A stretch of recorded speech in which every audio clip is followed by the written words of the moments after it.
G.K. Chesterton, The Eccentric Seclusion of the Old Lady. Narrated by Carl Mason. The conversation of Rupert Grant had two great elements of interest. First, with long fantasias of detective deduction in which he was engaged, and second, his genuine romantic interest in the life of London. His brother Basil said of him, "His reasoning is particularly cold and clear, and invariably leads him wrong. But his poetry comes in abruptly and leads him right." Whether this was true of Rupert as a whole or no, it was certainly curiously supported by one story about him, which I think worth telling. We were walking along a lonely terrace in Brompton together.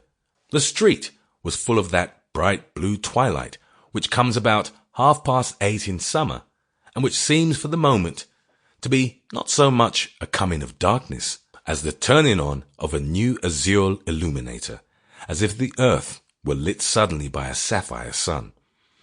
In the cool blue, the lemon tint of the lamps had already begun to flame, and as Rupert and I passed them, Rupert talking excitedly, one after another the pale sparks sprang out of the dusk. Rupert was talking excitedly because he was trying to prove to me the 999th of his amateur detective theories. He would go about London with this mad logic in his brain, seeing a conspiracy in a cab accident and a special providence in a falling fusee. His suspicions at the moment were fixed upon an unhappy milkman who walked in front of us. So arresting were the incidents which afterwards overtook us, that I am really afraid that I have forgotten what were the main outlines of the milkman's crime. I think it had something to do with the fact that he had only one small can of milk to carry, and that of that he had left the lid loose and walked so quickly that he spilled milk on the pavement.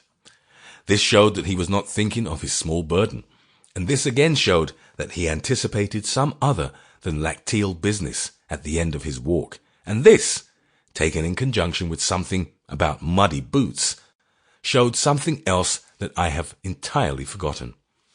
I am afraid that I derided this detailed revelation unmercifully, and I am afraid that Rupert Grant, who, though the best of fellows, had a good deal of the sensitiveness of the artistic temperament, slightly resented my derision. He endeavored to take a whiff of his cigar with the placidity which he associated with his profession. Sample complete. Ready to continue?